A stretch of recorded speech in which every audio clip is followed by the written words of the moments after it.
Salut à tous et bienvenue sur Antenne Box. Aujourd'hui, on se retrouve pour débriefer le combat qui a eu lieu dans la nuit du 30 septembre au 1er octobre entre Canelo Alvarez et Jermell Charlo.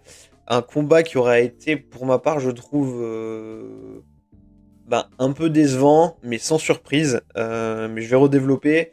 J'ai pas forcément écrit de choses comme d'habitude parce que je trouvais que c'était un peu compliqué, mais il y a quand même certaines choses à discuter autour de ce combat et de la soirée en général. Donc ça va peut-être être un peu différent des podcasts d'habitude, ce sera plus une discussion où je vais essayer de développer certains arguments. Je voudrais commencer encore une fois par souligner la masterclass de RMC sur leur commentateur. Franchement, c'est horrible. Vraiment, je sais pas vous, mais moi, j'en peux plus. Quand je regarde, ça me stresse. Genre, ça m'enlève le plaisir de regarder. Et je sais pas, le présentateur, il disait, mais que des trucs inintéressants, hurlants. Et je sais pas, à un moment, il parlait du fait que Jermell Charlo allait être dégoûté de la couleur lilas parce que c'était la couleur des gants de Canelo. Quand il met le genou au sol, il dit qu'il a pas envie de se relever. Enfin, c'est n'importe quoi. Et puis, je sais pas, après un moment, il parle de la Ryder Cup et du fait que Canelo est pas content parce que les Américains performent pas, j'en sais rien, mais que des trucs qui n'ont aucun rapport, qui sont pas intéressants. Je sais pas, il est fatigant en fait. Et j'ai regardé le PFL aussi parce que du coup il y avait un peu de la baston dans tous les sens ce week-end. Et le PFL c'était un cauchemar aussi. Quand Doumbé gagne, il est en pleine interview, il fait que parler. Enfin, vraiment, c'est fou de dire des trucs aussi inintéressants et je sais pas, de monopoliser l'antenne comme ça. Donc vraiment, RMC, c'est horrible. J'ai l'impression que tous y rivalisent pour que ce soit l'enfer. Il y a que celui qui commentait, pendant le combat de Doumbé, là, Antoine Simon, je crois, qui est bien, je trouve. Enfin, qui passe en tout cas, mais celui qui fait la boxe là et qui animait le truc au début, c'est une horreur. Vraiment, c'est une horreur. Voilà, bon, bref, j'ai passé une minute à me plaindre des commentateurs. Alors je dis pas que je ferais mieux, hein, parce que je pense que c'est un vrai métier compliqué. C'est dur d'arriver à faire vivre l'événement, à être dans le truc, à garder des gens, à dire des trucs intéressants. Mais je pense que celui qui fait ça sur la boxe, vraiment, peut-être qu'il est très bon dans d'autres trucs, peut-être que c'est un très bon journaliste, j'en sais rien. Mais en commentateur, il est horrible, il est nul, il sait pas quand se taire. Et puis ouais, il parle que de trucs qui sont pas intéressants sur le combat, quoi. Donc voilà, je sais qu'RMC n'écoutera pas ce podcast, je sais qu'RMC n'en a rien à faire de mon avis, mais voilà, si vous êtes chaud, on peut faire une pétition pour demander que ça s'arrête, parce que même je cherchais s'il n'y avait pas moyen d'enlever les sous-titres, mais en fait c'est lourd de enlever les sous-titres, enlever les commentaires, parce que après c'est lourd de mettre en mute, parce que j'ai envie d'entendre le bruit des coups et tout, mais franchement même, et ça me faussait la lecture du combat, c'est pas la première fois que ça me le fait, mais vu qu'ils disent n'importe quoi, en fait, j'arrive pas à me concentrer sur ce que moi je pense du combat vraiment. Donc voilà, un peu compliqué. Vous aurez compris que j'ai mal vécu ce moment. Bref, du coup, comme je disais, on a eu quand même beaucoup de combats dans la nuit. Donc il y a eu le PFL où franchement c'était... Moi j'ai pas tout regardé après. Comme je disais, le MMA c'est pas trop mon truc. Moi je sais pas en parler en fait. J'aime bien regarder certains combats, certains événements parce que je trouve que bah voilà, les gros événements c'est toujours intéressant. Il y a des combats que je trouve cool, mais en fait je comprends pas, j'arrive pas à analyser le sport parce que je pratique pas et donc toutes les phases lutte, même le pied-point, etc. Comme je comprends pas vraiment ce qu'ils mettent en place, j'arrive à regarder pour le show, mais je m'y intéresse pas autant que la boxe parce que la boxe, comme je pratique, je vois ce qui se passe, ce qu'ils sont en train de faire, etc. Donc ça me parle plus. Et donc j'ai vraiment plus un regard porté sur le divertissement quand je regarde du MMA pour certains trucs. Et Doumbé, pas enlever que c'est, comme il le dit lui-même, hein, le divertissement en personne. Donc l'entrée légendaire qu'il a fait. Après ce KO en 9 secondes, c'était fou. Bref, on n'est pas à parler du PFL, mais voilà. Même si ça a duré 9 secondes, c'est horrible, mais j'ai pris plus de plaisir à regarder cet événement-là que Canelo Charlo. Mais je vais développer. On a vu Gassiev contre Wallin aussi dans la nuit. Ça, j'étais assez déçu de la performance de Gassiev, donc qui s'est incliné face à Otto Wallin. Donc Otto Wallin qui avait posé des problèmes à Fury et qui a eu pas mal de problèmes dans son style, je trouve, où il a perdu beaucoup de poids en fait. Il était en dessous des 100 kilos Gassiev, alors qu'il était monté à 106, 107 je crois dans ses derniers combats. Et voilà, c'est une défaite qui est quand même problématique pour lui. Et ouais, dans son style, il cherchait que le coup dur sur un coup. Donc assez décevant, j'attendais pas mal ce combat. J'ai regardé Opetaya aussi, ça c'était assez impressionnant parce que grosse puissance, gaucher, il frappe fort, il est rapide, il met des beaux enchaînements. D'ailleurs, il a éclaté son adversaire en 4 rounds, je crois, donc ça c'était vraiment pas mal. Et j'ai beaucoup aimé aussi Frank Sanchez contre Scott Alexander. Alors, pas spécifiquement la performance de Sanchez, mais je trouvais que c'était intéressant parce que il se fait sonner dès le début, Sanchez, un peu par surprise, 2 fois dans le premier round. Et après, derrière, dans le deuxième, il envoie un bras arrière énorme qui propulse son adversaire au sol. Et après, il revient bien et tout. Donc, je trouvais que c'était hyper intéressant. Comme on voit qu'il a une vraie expérience, qu'il arrive à retourner le truc quand le combat va pas dans son sens. Et derrière, il frappe vite, il frappe fort. On voit qu'il y a de l'impact. Et je me disais que j'aurais beaucoup aimé le voir contre Zhang, Frank Sanchez. Ensuite, il y avait Mario Barrios contre Yordenis Ugas. Alors celui-là, c'est horrible, mais en fait, je me suis endormi devant. Alors pas parce que c'était nul, parce que j'étais crevé. Et d'ailleurs, Canelo Charlo, je l'ai regardé le lendemain matin et j'étais en pression parce que du coup, je me suis réveillé et j'avais trop peur d'allumer un truc et de voir le résultat parce que je trouve que c'est horrible de regarder un combat quand on connaît déjà le résultat. Donc j'essayais de tout faire pour pas me faire spoiler. Et en fait, j'allume la télé qui s'allume sur RMC Sport 2 pile au moment où ils sont en train de rediffuser le combat, et donc j'arrive pile au moment où la cloche sonne le premier round, donc c'était cool. Mais donc j'ai pas vu Barrios Ugas, il paraît que c'était un beau combat, et j'essaie de trouver des rediffs, mais j'en trouve pas, donc j'essaierai de voir dans les prochains jours si je trouve ça. Et après il y avait Erickson Lubin aussi que j'ai pas vu non plus, donc voilà, c'est les combats que je dois rattraper. Maintenant, donc que j'ai fait un gros débrief sur tout ce qu'il y avait autour de ce combat, on va parler du combat en lui-même. Alors comme je disais, pour moi la question qui se pose c'est: est-ce qu'on est surpris en fait par le combat qu'on a vu? Alors moi, clairement, j'ai vu ce que je m'attendais à voir. J'ai pas été surpris, on va dire, mais j'ai quand même été un peu déçu qu'il y ait si peu de compétitivité. Je m'attendais pas à ce que ce soit vraiment compétitif parce qu'on savait que c'est dur, 2 catégories d'écart. Déjà à la base, sans avoir d'arguments extérieurs, il y a d'autres choses aussi. Il y a Charlo que je vais développer, mais qui laissait présager qu'il y aurait un manque de compétitivité pardon. Et voilà, je l'avais dit dans mon podcast avant combat, je pensais que Canelo ce serait trop pour Jermell Charlo, et donc je me suis pas trompé pour une fois.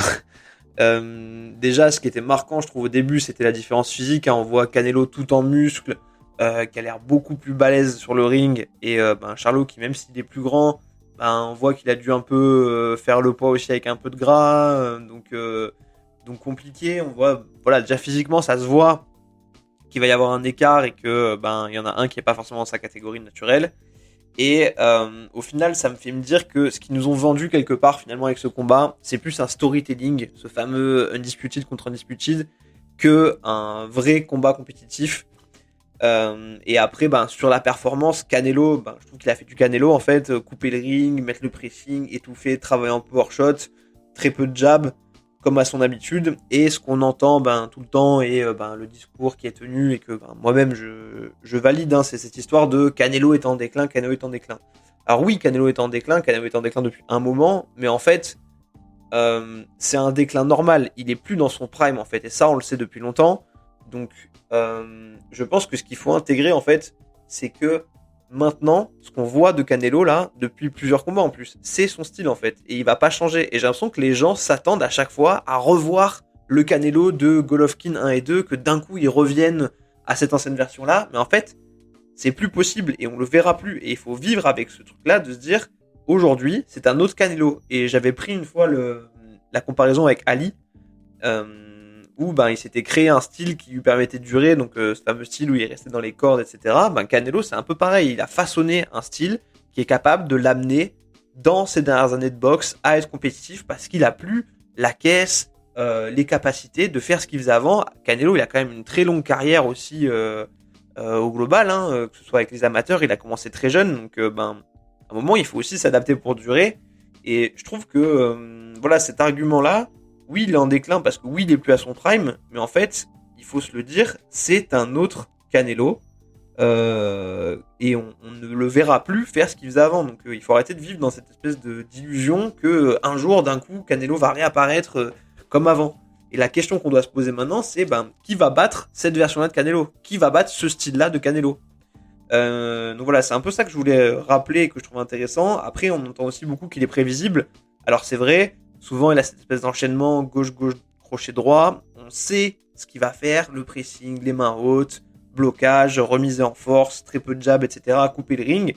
Et je trouvais que c'était intéressant ce qu'il avait dit lui par rapport à ça, parce que oui, on peut se dire qu'il est prévisible, mais je pense qu'il y a une différence, et c'est ce que lui raconte, entre le voir à la télé et l'avoir en face de lui, en face de soi dans un ring en fait. Et je pense que cette pression qu'il met, cette puissance qu'il a, il faut être capable de l'encaisser. Et comme on l'avait anticipé pour Charlo, je pense qu'il y a beaucoup de boxeurs qui auront du mal à faire face à ce style parce que certes il est beaucoup moins complet qu'avant, il fait plus ses esquives, ses enchaînements, etc. Mais il est très efficace dans ce format qui s'est créé pour lui. Et voilà, on a vu le type de boxeurs qui pouvaient le mettre en difficulté, des bivoles qui ont de la puissance pour le faire reculer, qui savent enchaîner, etc.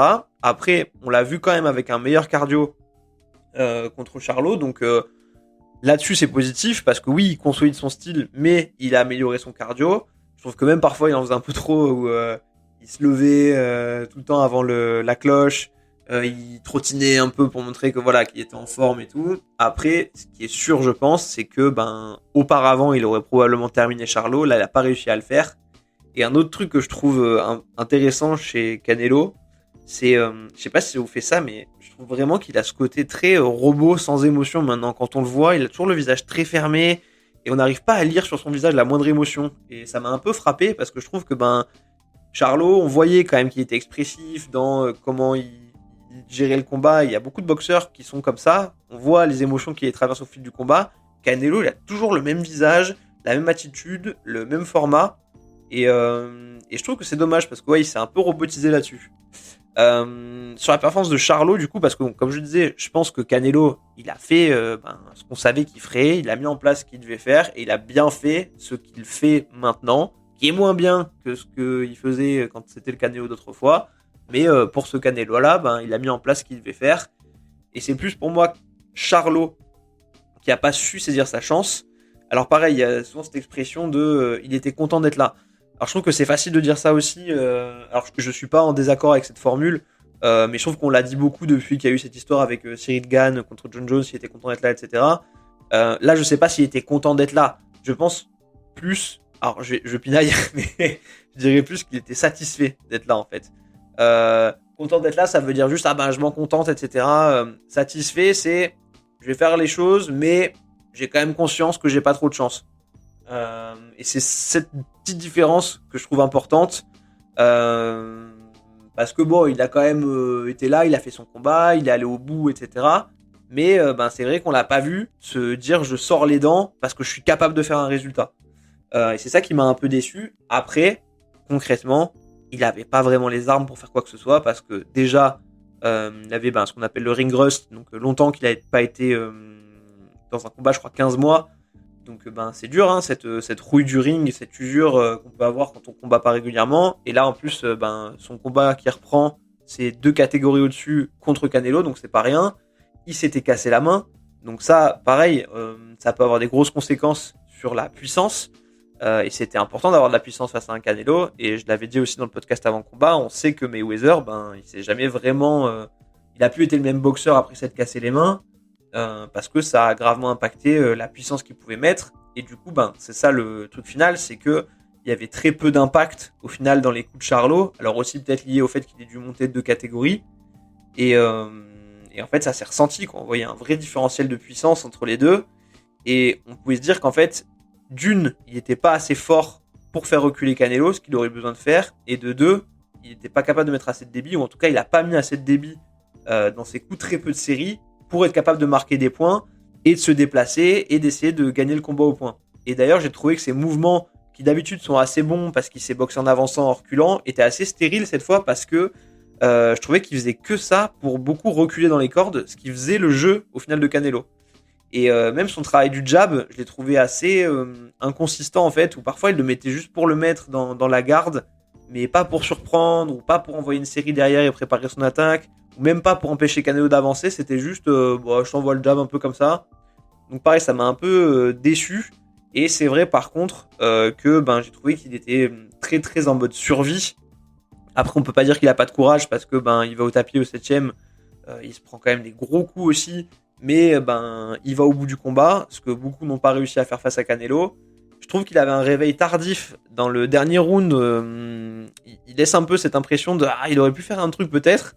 Est-ce que c'était sa stratégie? Est-ce qu'il s'est dit Canelo va se fatiguer, il va se gazer comme dans ses autres combats et j'aurai une opportunité en fin de combat? C'est une possibilité, mais c'est dommage. Après, je sais pas s'il aurait été capable de mettre cette intensité tout le long. Mais voilà. Du coup, ça m'a un peu laissé des regrets. Je peux pas dire que je me suis régalé en regardant ce combat, clairement. Mais quelque part, on s'y attendait. Donc, je suis un peu content de m'être endormi au final, de l'avoir regardé tranquillement ce matin. Mais c'est vrai que j'ai pas vibré, j'ai pas eu d'émotion particulière. Et voilà, il y avait trop de déséquilibre de catégories, c'était trop là-dessus. Et ouais, Charlo avait pas les ingrédients pour vraiment gêner Canelo. Et de l'autre côté, on n'a pas vu un Canelo non plus. Où on se dit, c'est le retour, ça y est. Comme je le disais, mais il faudra s'habituer à ça et de se dire, maintenant, quel affrontement peut être intéressant, dans quel affrontement on a envie de voir Canelo. C'est un peu ça le truc intéressant finalement de ce combat, c'était de savoir ce que serait la suite quelque part. J'ai aussi un petit mot pour Derrick James parce que c'est vrai que là problématique, Joshua performance pas ouf contre Jermaine Franklin et contre Edenius. Il y a Spence qui se fait exploser contre Terence Crawford. Ça me fait encore mal d'en parler. Et là, Charlo qui réussit pas à créer la surprise et qui déçoit. Alors, encore une fois, pareil, c'est difficile d'être dur avec Charlo parce que le défi était quand même immense. Quand on voit tout ce qu'il avait comme complexité au démarrage, comme je l'ai dit, le manque de compétition, la main cassée, 2 catégories au-dessus contre Canelo, c'est dur quoi. Donc c'est compliqué de lui faire la leçon, mais voilà. Après, je suis obligé de le dire en tant que personne. En regardant le combat, j'ai été déçu par la compétitivité et par l'opposition, et ça m'a pas fait vibrer. Et typiquement, je me suis plus régalé sur les 4 rounds du combat de Opetaya que sur le combat, même si là aussi il n'y avait pas trop d'adversité. Pas dire, c'est un moindre niveau de compétitivité. Pareil pour Frank Sanchez, je me suis plus régalé sur 4 rounds avec eux que dans les 12 rounds de Canelo Charlo. Donc maintenant, il faut se demander ce que c'est la suite. Et j'avoue que moi maintenant, j'ai moins cette hype pour Canelo à me dire j'ai envie de le voir contre n'importe qui. Typiquement, je me souviens à l'époque quand il boxe contre Ildirim, on sait que l'affrontement il va être pas compétitif, mais on est tellement content de voir Canelo que ça crée un truc. Et ça, aujourd'hui, je trouve que je l'ai un peu perdu.